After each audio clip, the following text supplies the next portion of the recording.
Primeiro a gente faz uma mistura com a banha, a farinha e o fermento químico, com a ponta dos dedos. Esse processo é chamado de sablé, que vem da palavra sablé, que significa areia em francês. Mistura com leveza. Mistura bem a gordura com a farinha de trigo, até que fique assim, olha, como uma farofa. Aí você abre colocando na mesa como se fosse uma fonte, para que no centro venham os ovos batidos, assim. E depois a água.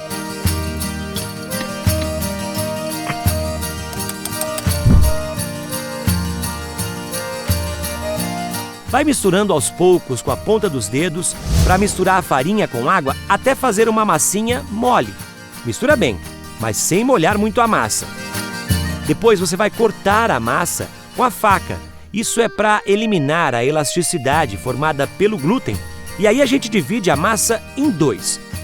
É preciso que descanse na geladeira com um filme plástico envolto nela. Depois você abre a massa entre dois plásticos. Forra o fundo da assadeira.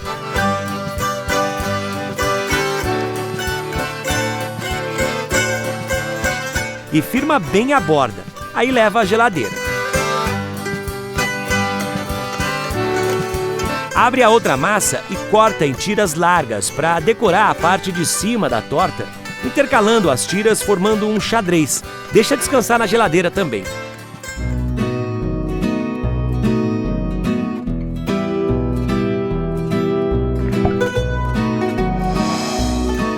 Aí você corta o levíssimo em tiras e depois em cubos médios. Cozinhe os ovos, depois de cozidos, corte também em cubos regulares. Aí é hora de cortar a cebola com todo aquele talento e o alho finalmente.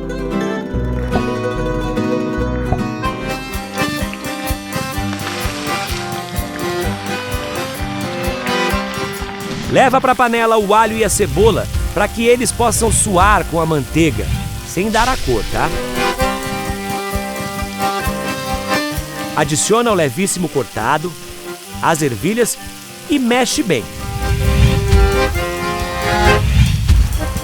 Aí você coloca o sal a gosto e dá uma salpicada de farinha de trigo neste preparo. A gente chama esse processo de sangê. Isso vai dar liga para o recheio.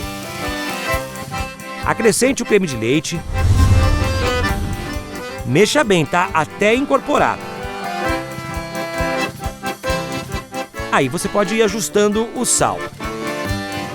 Na hora que retirar do fogo, você adiciona os ovos picados. Deixa o recheio esfriar. Coloca o recheio na massa. Aí você cobre com aquelas tiras que a gente fez com a outra parte da massa, formando o xadrez. E para finalizar, dá uma pincelada com ovo, para ficar um pouquinho dourado depois. Você leva ao forno pré-aquecido a 160 graus. Isso deve durar 30 ou 40 minutos, até que fique bem douradinho.